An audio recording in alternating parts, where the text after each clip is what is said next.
Hello, hello. Happy new moon and welcome to Wisdom Circle's discussions on menopause transition and other informative, humorous, empowering, sometimes humbling, and often ridiculous stories about aging. My name is Laura Libby, aka Burlesque Sensation Ophelia Flame, and I'm excited and honored to be your host for these monthly informative discussions. And today, we're going to feature a beloved friend and a very funny lady, no pressure, Kate Valentine.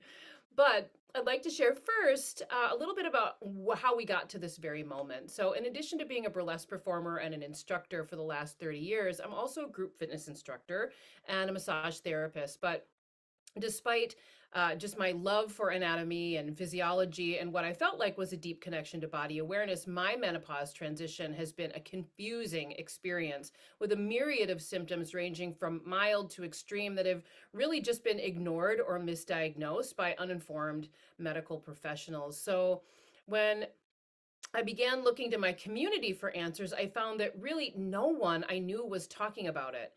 And because you don't know what you don't know, I just pressed on while my symptoms worsened. And suddenly I felt like my whole life turned upside down and like I was just literally and figuratively disappearing. So, what I didn't know then was that this is a common and powerful feeling during menopause transition. And the reason for so many of us are so in the dark about this huge life event involving our very own bodies has a long history of gatekeeping, misogyny, misinformation, shame, and fear. And so now, 8 years into my own menopause roller coaster, I'm inspired to redefine and demystify aging by empowering women to be seen and heard while finding confidence and pleasure in living at any age. I'm currently studying to become a certified menopause support coach through Burl Education and creating my own program that I plan to launch very soon, but more on that later. So, to clarify, these discussions are for anyone at any age, assigned an ovarian system and the folks that love them.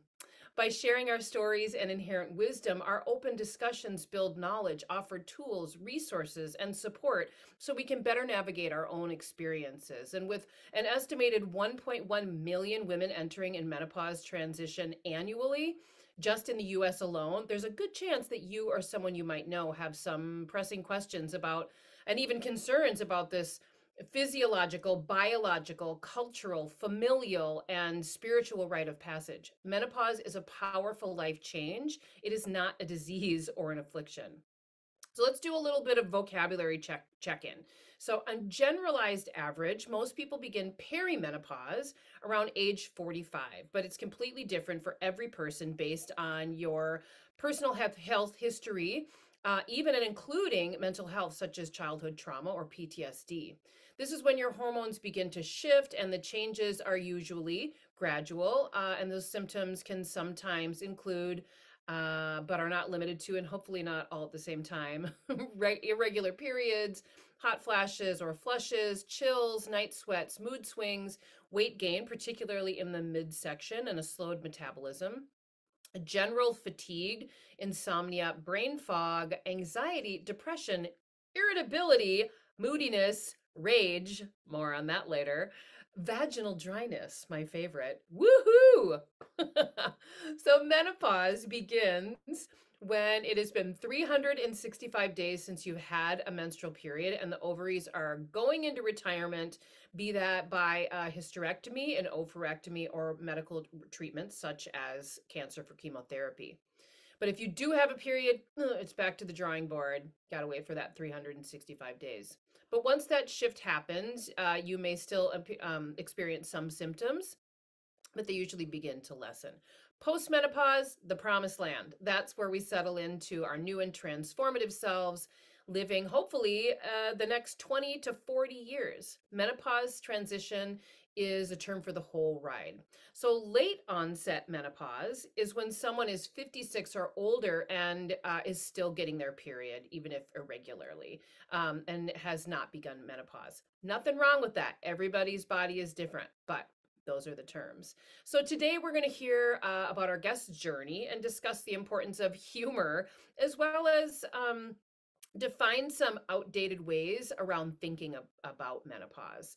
And we're also going to discuss what is commonly the phenomenon of becoming invisible, which I think is something I hear now a lot of women talk about as they age. We'll welcome your questions and comments following what I imagine is going to be a informative and lively discussion. So without further ado, Kate Valentine is a performing artist, writer, and director. She studied dance at the New York University. And as an actor, Miss Valentine is best known for her character based comedy performances in the downtown New York scene, particularly as the hilarious and severe Austrian mistress of ceremonies, a character, Miss Astrid. So, in addition to teaching theater classes in the performance studies department at NYU, Miss Valentine has taught in Italy and the UK, Finland, and Sweden. I love her so much. Please give a warm virtual welcome to Kate Valentine. Say hello, Kate. Hello, hello, hello, hello. So happy to see you. So Thank happy you you're so here. much. I'm Yeah. so glad to be here, and I'm so glad that you're such a gatherer. So I am not surprised that you are facilitating these kinds of much needed conversations. So, Well, flattery will get you everywhere, Kate. mm. Well, you and I have discussed a lot.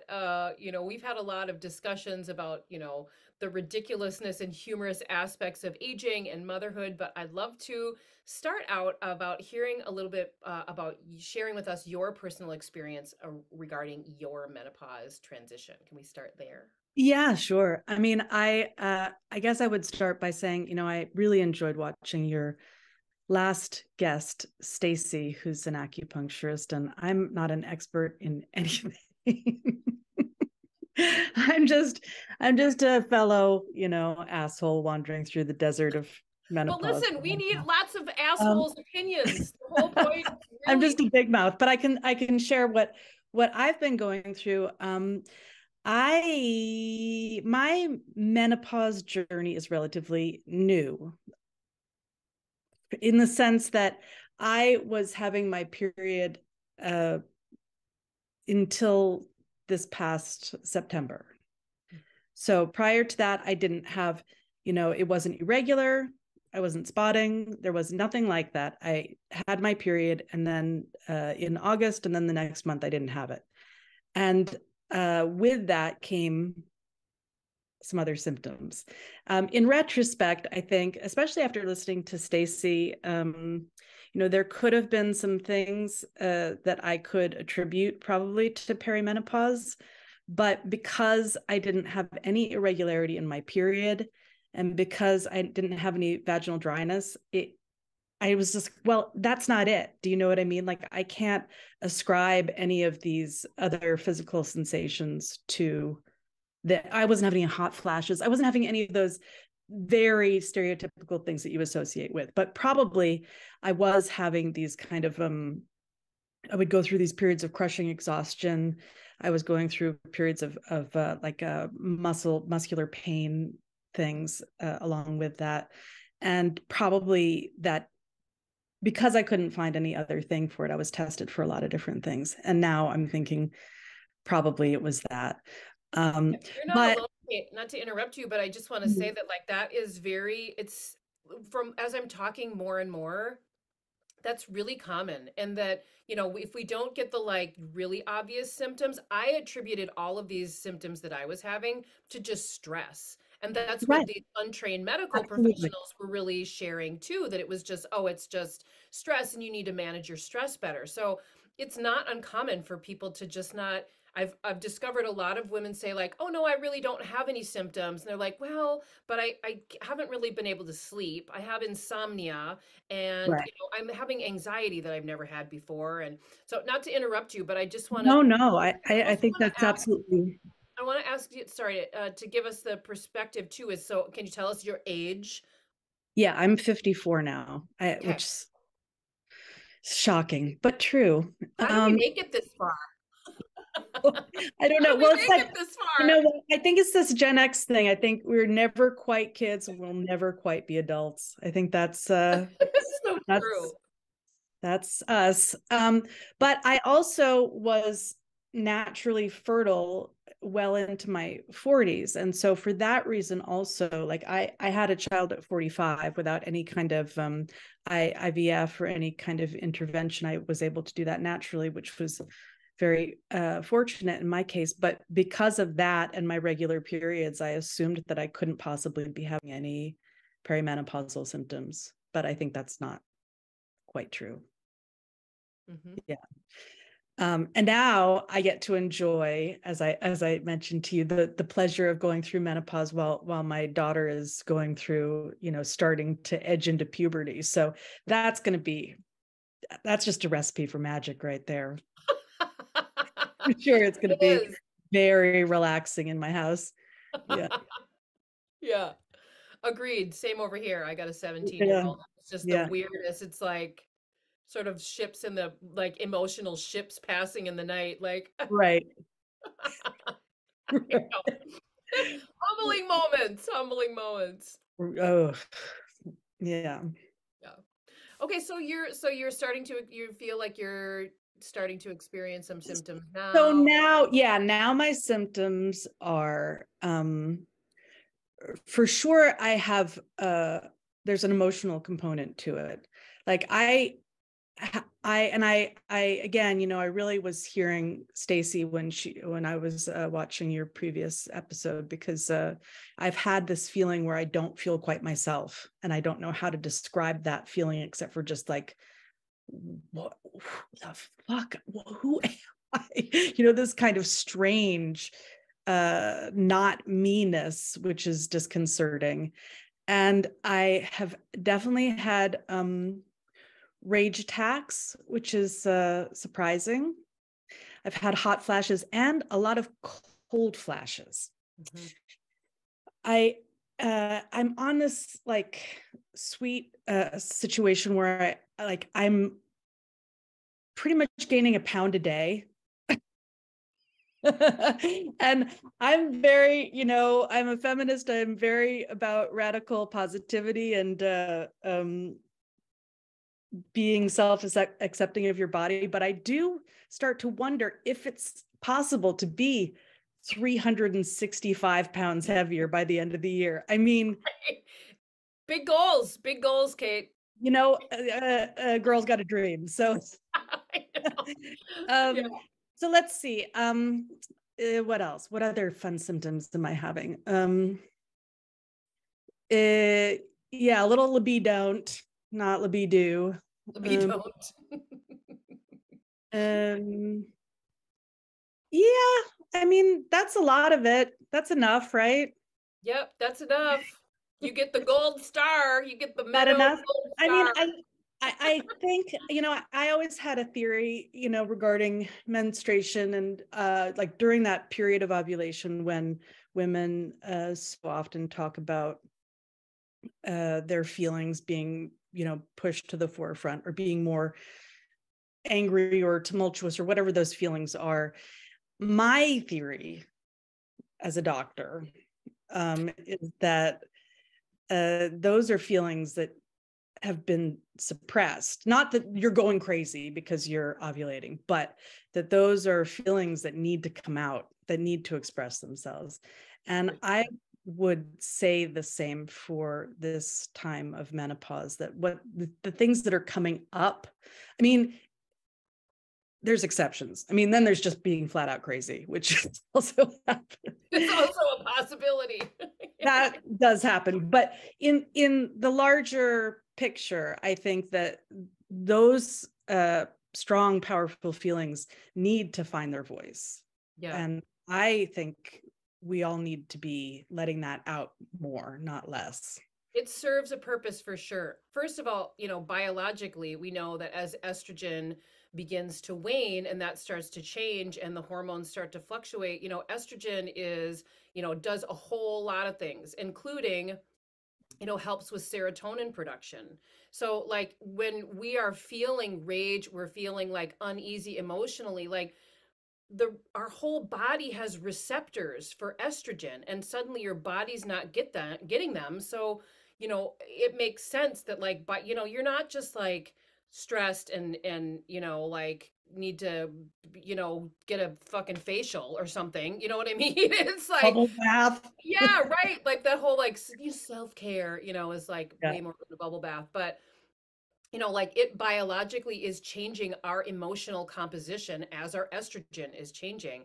And there's a really wonderful book called Haggitude, written by Sharon Blackie, and she's a just a beautiful. I think she has some interesting background. I think she is both some science background, but she's also a folklorist. I think she's Scottish, and she is a beautiful writer, and she really describes hot flashes, and that those feelings of rage are about, like, really serve a purpose to burn our previous selves, to really like burn away and to let out. I mean, so many women have just been suppressing.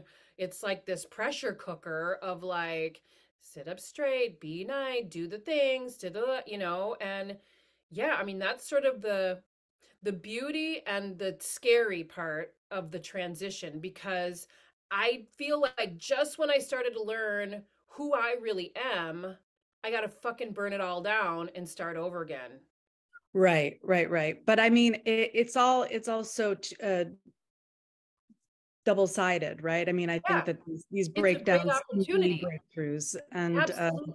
and I think that really, I see you, and a number of other people. So I think that there's a collective unconscious about this rising to the surface for our generation, that this is the moment at which you should not be silent. Do you know what I mean? You need to claim your power, right? And there's stuff that falls away, but you're going through that into something else that has the possibility to be Yeah. really strong. And I was mentioning this to you, but I feel like there's these things that women tell each other or tell themselves that can be very negative. And I think that this one trope that still is in play even in the 21st century is this idea, as you mentioned, about invisibility, that you reach a certain age and you become invisible. And I don't hear men saying that. I hear women saying that to each other and to themselves. And I've been thinking about it a lot because I am, I guess, technically at that age, that idea of becoming invisible. And I guess that the premise is that once you are not considered sexually viable, you have no worth in society, right? That's the Mhm. premise. Yep. During Um, our reproductive years are our only valuable years. but what a load of bullshit. I mean, like, what an intense load of bullshit is that? I mean, and the I find it extra problematic because I think that is not something that men are saying. I think women are telling each other, and so we have to decide as the women folk to fucking shut that shit down. Yeah. That is bullshit. I mean, first of all, men. That's the whole sentence. But I mean, if you are engaging in heterosexuality, which I mean, that's a whole other story. But if you are, I mean, really, I mean, really, really, you're not sexually attractive to men. I mean, haven't we found out that, I mean, men are not that picky. Well, I Men, think it's men like, will kind of fuck anything. I mean, what is it? You know what I mean? Like about I think that so if it's just strictly a question of being attractive enough to find a mate, I think you could scratch that right off your list right away. You know yeah. what I mean? Yep. Because women don't use those kinds of, that's not how women choose. It, And men aren't that choosy. And also, P.S., I don't think that's how men choose either. So I just think the whole thing's phony. It's a phony paradigm. Can you give birth to children? No, you can't. But anyway, I mean, women have so much more to offer than that. And I think it's the fear inside of women that our only power is our sexual power. And our sexual power is, it's a big, it's it's a power for sure. Like you don't want to lose that, right? Like you don't want to that, like, you know, most women know how to use that to one degree or another. They're taught to use it or to choose not to use it, but it's there, right? But I think that we have to really absorb, like on a cellular level, that that is so far from the only thing we have to offer. Yeah. When I I think of invisibility, I think of like a world where men, or, you know, the general public is no longer looking at your tits while you're trying to say something. You know what I mean? They're actually looking up here and they're listening to the words that are coming out of your mouth. In which case, invisibility is a superpower. That's where we should all be going. yeah. I have things to say. I want to say them, and I know that that is true for other women, not just our age, but maybe now at this point in our lives, we can really be heard. Yeah. That's what I hope. Yeah, I love it, Kate. I totally agree. And I feel like, you know, it's really, it's a patriarchal construct, and it is, I know we love our men, we love our men, and like they do have their own transition also. They have their hormonal shifts as well. But this overarching culture, because I certainly know men, and I know you do too, that are not, are not towing that line of, of buying that bullshit.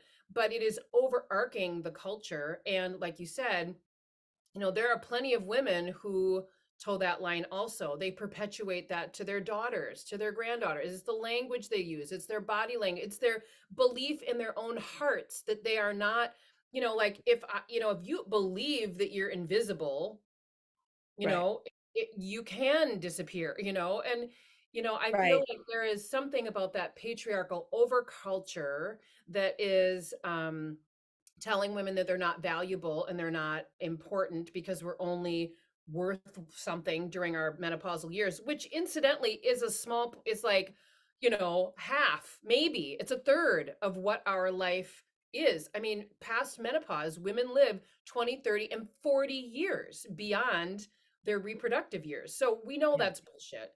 But what's Right. fascinating is really it wasn't until, as I'm learning, that since it hasn't always obviously been this way. 1700s is when some doctors, some ass and a couple male douchebags and a couple of shitty women decided that that menopause was a disease of the endocrine system, and it's simply not. It is a natural transition. And so and that is what can author a whole lot of really bad behavior, right? Like, in our bodies, we know the trauma of 3 generations of this kind of overculture. Because if you think of, how does it say, like, if you, when your grandmother was pregnant with you, you were in your mother. So our grandmother's generation were of the generation where they fucking institutionalized you if Right. you were disagreeable.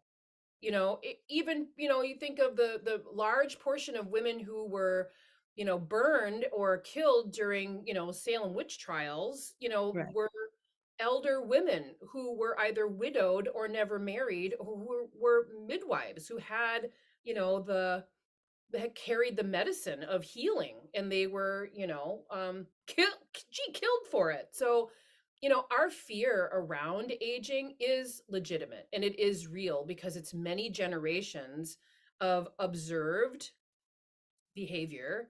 And I think what we've felt within our generations, so, and I agree. I think that it is also, there's one other tidbit that I love, is that and there are still cultures and previously cultures that believed that when women, blood is life-giving, right? So when we're giving our blood, creating life, whether we're determined, birthing children or not. Certainly that's a choice, or hopefully is a choice. But when we hold our blood, we keep our blood. They, in many cultures, they refer to that as our wise blood. So when women stop bleeding, that's when they're carrying that wisdom. And many women transition in cultures into being, going from a community member to an elder to even shamans to healers. And so, yeah, it's like taking this knowledge and wisdom back and embracing, I want our daughters to be, you know, educated, supported, and fucking celebrated, and it like we're gonna do better. And I feel like having these conversations and normalizing them is really an important part of that change. Right. No, everything that you said is really smart. And I like the way that you frame this idea of generational trauma as being, living inside the ovaries of your ancestors, right? That's very interesting. I've never quite heard it that way. I think that in order for us to, there's a couple things that I would like to add to that. I think that the first step to being brave enough to put our voices out there is probably to acknowledge the fear. Mm-hmm. That there's fear, like sincere fear of retribution to us, of physical bodily harm, of suppression, of rape, of death, if we actually use our voices. That we are the weaker sex and that we will be punished, right? And I think that, what you're talking about, the real repercussions that happened to women, like going back to the Salem witch trials, when you think about how much abuse is put on women in a codified way through the medical system, especially non-conforming women, non-binary women of color. It's I have personal experience with that. It's part of this one woman show that I'm creating now. And when I think about what I have to give now, I have my voice and the willingness to speak. And I think the privilege of, there's many, many places in the world where it is still very dangerous on a daily basis to be in a female body. And so we're fortunate as people who live in the, geographic north, the western part of the world, to not to say that there's not threats to people out there, but by far and away, we are more fortunate in our ability to speak freely than many other women. And I think that we must, Yep. For our daughters and for our sons. Yeah. And the people that don't conform to either of those binaries, right? For sure, you have what you hope for your life, your dreams, your ambitions, and then you have what happens. And for most people, those those things can be further away or closer, depending on I guess what the roll of the dice. But by 50, something's happened. Right? There's no way that you're a 50-year-old in a female form and you don't know some shit. Like, right? Like, We go through some shit.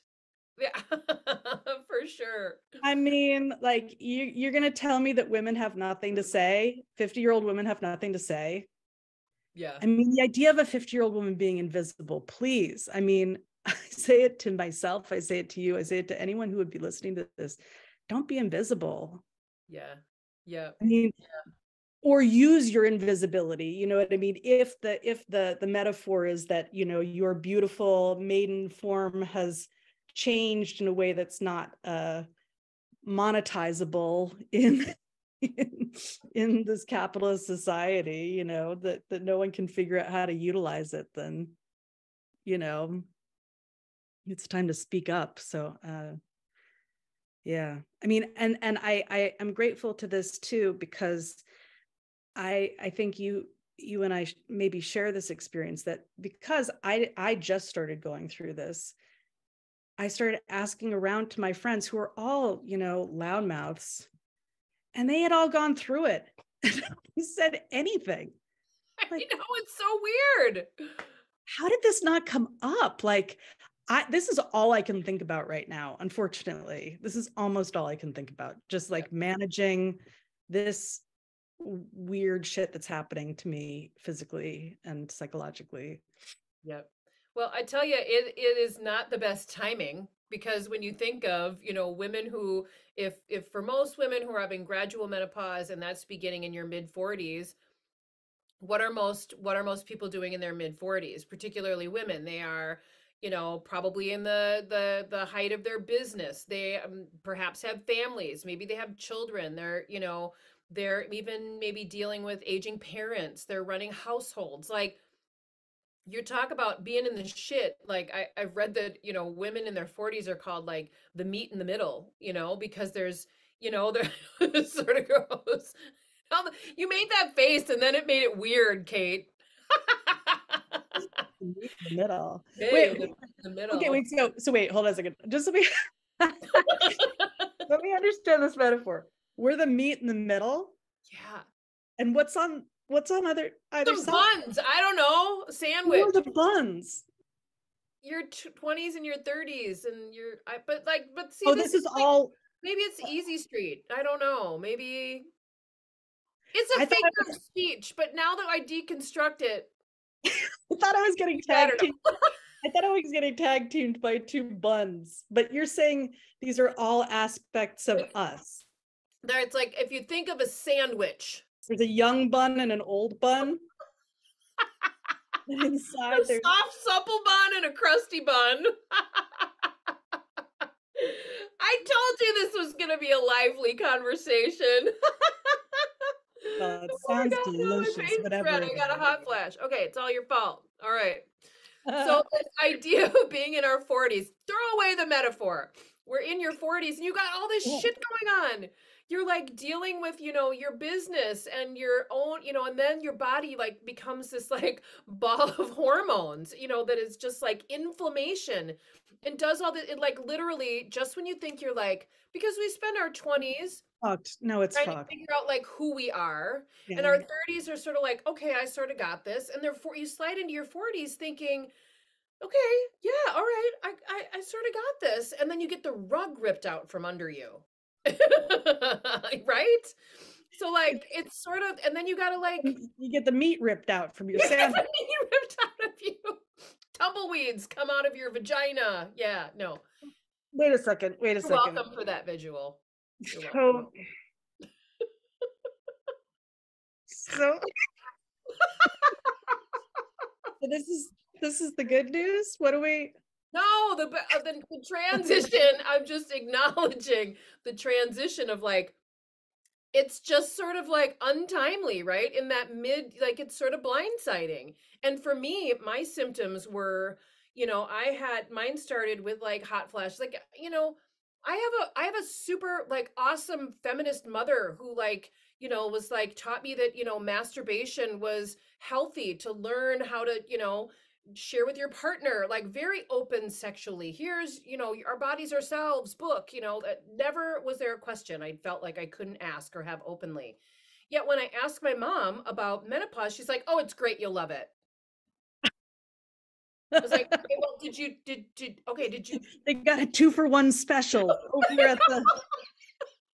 I was like, and I mean, this isn't a criticism of her at all, other than just the fact that like she just sort of rolled through it too, didn't really talk to anybody about it, and or certainly didn't talk to me. And then I was like, well, did you do any hormone replacement therapy? She's like, no, estrogen causes cancer.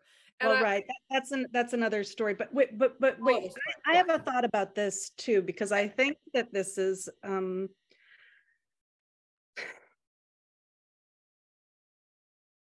this is another way that I feel like we do ourselves a disservice as women, because like what this reminds me of is how women talk to other women about childbirth. Mm.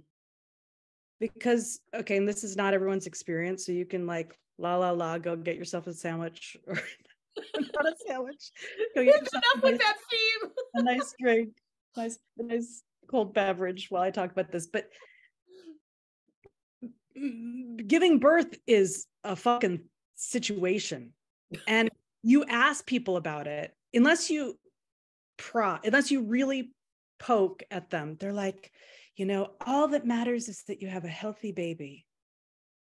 It's like, it's not the journey, it's the destination, or some shit like this, because women don't want to tell you how fucking awful because it's so bad that they're like, well, I don't want to, you don't want to scare somebody. No, I was not that. I was not that woman. I was like, I will tell you all the shit. Remember? I was like, I will tell you the but shit. I'm not gonna so paint but it. but this is the point. I think that women, part of allyship amongst, assigned female at birth people who decide to have children, and then you don't get to decide about menopause. That one everyone gets. But even if it's difficult, you should tell Yeah, people. right. Share your knowledge and experience. I mean, it, we can handle it. That's We the can thing. handle it. Yeah. And we need to have these discussions, right? Like, Yep. and there's a lot of stuff that we have been taught without our foremothers saying it explicitly, not by what they've said explicitly, but by what they haven't said, that there's things you just don't talk about. Right. Yeah. Well, that's And the term, like women of a certain age, or like, the language that is just, it's very sort of hush hush. And, I love, if Brene Brown, she says, that like we're taught at a very young age that, we as women should do it all, do it perfectly, and make it look effortless. And I think that that weaves into this whole towing this, this overarching culture that like, because it is hard shit. It is hard shit. But the headline is we can fucking do hard shit. We can do hard shit. And we can but do hard also, shit together. right, but there's something uh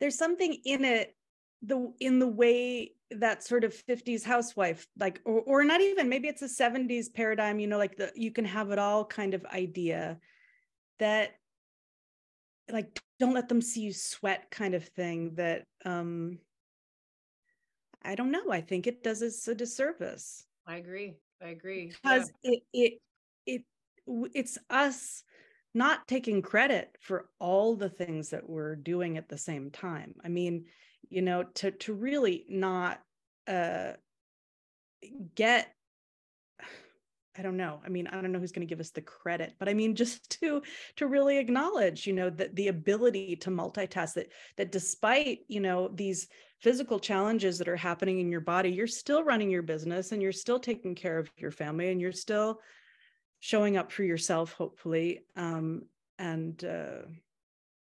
I you think know, showing up for yourself is usually the last part, and that's part of the problem. And I think when you roll into menopause, it's, I've been thinking a lot about how, when if you're, if you're experienced, if you've had a child, or it just even experienced someone close to you that's had a child, a sister or a friend, or, like how do we treat, or how should we treat, women who are pregnant? We treat them with kindness and gentleness, and we have a fucking party for them. And, they and wrap, you give them paid leave you give from them the paid leave. work, so they Absolutely. can do what Right. they need to Yep. do.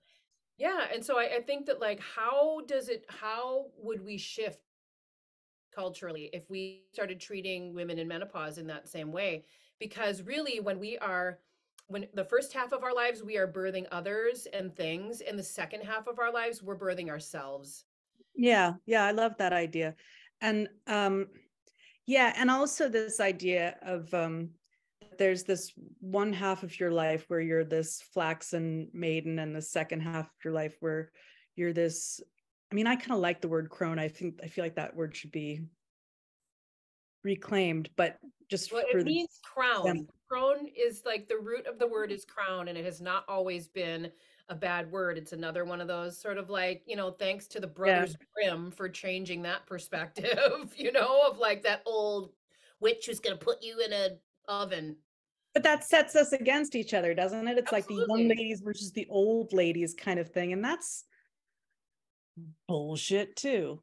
Totally. That's a whole load of bullshit. Yeah. Agreed. Agreed. Not interested. So hormone replacement. See, here's my question. I really do have a question about this, because what the fuck? Like I have, I often slide between, not wanting to take anything to saying, give me all the drugs that have ever existed on the face of the earth. Like, Yep. Yeah. give them all to me. Like whatever's gonna like heave Sign it me over. Yes.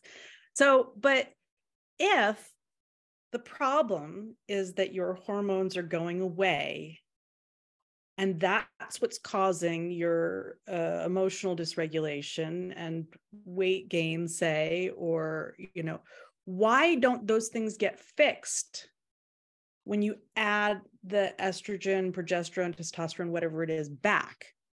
For many people, they do get fixed. I mean, it's a Bodeo. loaded question. And it's different for every single person, but like I can share just of my own experience. It's a hot topic. And one of the reasons it's a hot topic is, first of all, there was a study that was called the WHI study. I think it started in the 90s and completed in 2002. And in that time, they did a study where they took a sort of a strange cohort of thousands of women. Strange meaning they took women who had been in menopause, had not been having any hormones at all, or like supplemental, who hadn't had, had gone through menopause, in the same group as women in their 40s who were perimenopausal.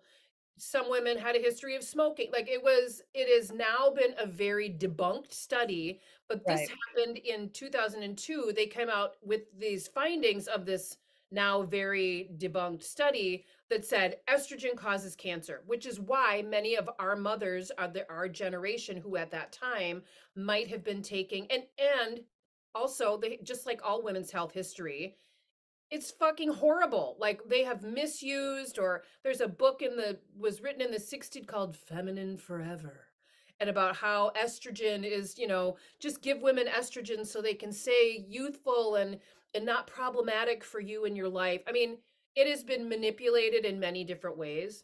Yeah, yeah, sure. Recently, they're starting to do studies on how actually hormone replacement therapy, not good for everybody, because if you have a history of breast cancer, there's a number of things where HRT, hormone replacement therapy, is not good for everybody. I had a lot of judgment, Kate, about HRT. I thought that it was unnatural, and that it was, I was going to tough it out and do it the natural way. And I really thought that HRT was something about, another way that, big pharma was telling me that I couldn't age, or, it was a way to manipulate me. You know, our, we are the first generation that has had the opportunity to be on synthetic birth control for our entire adult lives. Right. That's big, right? We have so many hormones, and like, you know, like our soy and things like that acts as estrogen. Like how it is formed our bodies and our children's bodies is very different than our mothers and our grandmothers. Right. Anyway, so I think that their studies are finding now that having hormone replacement therapy for some people can, in beginning in early menopause, or very late stages perimenopause, can support bone health, cardiovascular health, um, mental health, and any number of things, because as you start to lose your hormones, you have greater risk of heart disease, osteopenia. Mm. I fucking broke my wrist Yeah. last January, completely unknowing, and being 2 years into menopause. Look at, see, you can just blame menopause. You can blame menopause for everything. But I discovered only then that I had osteopenia because of lacking in my lack of hormones. And so, I mean, not to sail away on the sea of HRT, but there's a lot of information, a lot more that's finding, and a lot of really uneducated doctors and healthcare, Right. Well, the people. bias against women in the medical field is Right. long and excruciating, and I don't know. The only thing I can think is to see female doctors and Well, I'm raise telling you, women like, to become doctors, because it's a I feel like it's crapshoot only because going to here's change from inside out. I had a female doctor that an OBGYN that I really liked. She was in a very well-known, revered clinic. Mm. And when I went through menopause, she said, "Do you have any vaginal dryness?" And I said, "No, is that a thing?" And she said, "Yeah, but if you get it, let me know. I have a cream for that." Literally, that's all she said to me. And so, I don't even you don't even know the Symptomatic. questions to ask, And so when I found that only 1 in 4 general practitioners have any training about menopause, and only 30% of residencies offer any menopause medicine at all. It's like the fucking blind leading the blind. Now it's changing, and that's a good thing, but it's like finding the resources, because women are often just given birth control pills or an antidepressants, because when they're going through menopause, not the answer. Finding the right Right. But I resources. mean, so maybe the solution, again, I keep on pushing this invisibility thing, but I mean, we have to be our own advocates, not to become Absolutely. invisible. And, rage, if rage is one of the side effects of menopause, I mean, anger can be a real arrow pointing you in the direction you need to go. I And to think that, stand up for yourself and not take any more shit. Yeah, it's for real. Yeah, thank you for making that point. And I think you're a part of it. I started a group, a Facebook group, a private group that's called, I think it's like the dot wise women rising on Facebook.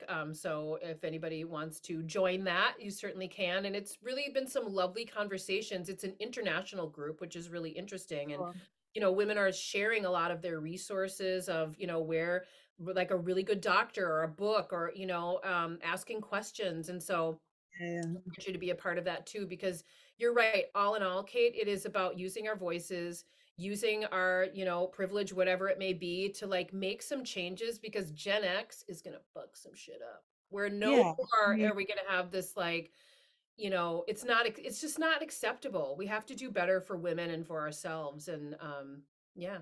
yeah, let's end some of this stuff here. I Yeah. mean, people are living much longer, but it's so much about quality, not quantity, right? Yeah. So uh, we definitely want to be um,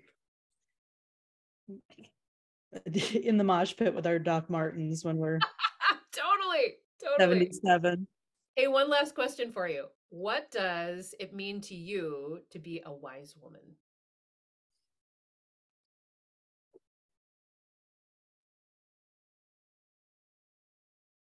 Uh, well, I mean, anyone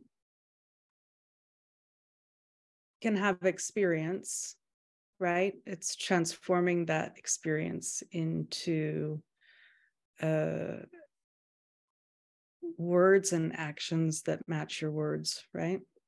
Hmm. So I think for me right now, it's, I'm definitely in a position and a time of a lot of, midlife crisis, it's all there, right? And I'm trying to allow myself to take that mantle, right? To be able to stand up and say things out loud that I believe in, and own that. So I guess that's how I would define it for myself right now. I love it. That's beautiful. And also I would add, you know, I, at least, and I don't know if I speak for other women who are, listening to this, or to you, but I have always defaulted into, like, I can take care of it myself. I can do it by myself. And it took me a long time to accept help. Mm-hmm. And And I ask think that for it. Yeah. ask for it and accept it when it's offered. And women are very good at giving, but not very good at receiving, I think, Yep. sometimes. Yep. So I think that if we all allowed ourselves to do that, we could become much more powerful as a group. Hallelujah. I love Thank you that, so Kate. much for creating this space Yeah. to talk about this. My pleasure. My pleasure. I want to talk a little bit about some stuff that you have going on. I love this title. I was so delighted when I read this. It's a one person show, titled "A Woman of a Certain Rage." It is a romp, a rant, a bloodletting about living in a female body in the 21st century, a vivisection of the American medical system. Your doctor is in, and he's been diagnosed with white male privilege. Privilege. Miss Valentine is filling your prescription for dismantling the patriarchy. I love that. Where will people see this? Well, it's a good question. It's in development right now. I hope that I'm going to find a stage for it in the fall in New York, and then more places after that. You'll have to come and visit me in Minnesota. I would love to come to visit you in Minnesota. I love I'd it. I love come when to you come New and York. visit me. So All nice to right. see you. Oh, say again. It's so nice to see you. You look great. Oh, it's so nice to see you. Back at you. I just want to share that our next Wisdom Circle will be on April 16th at 5 p.m. Central Standard Time, featuring another dear friend and an iconic burlesque performer, Alada Boutte. So I hope you can join us. Thank you, Kate, for sharing your wisdom. Thank you for Ariel for your tech support. And lastly, just tell your stories and ask your questions and share your wisdom. Thank you for joining us, and we'll see you at the next Wisdom Circle.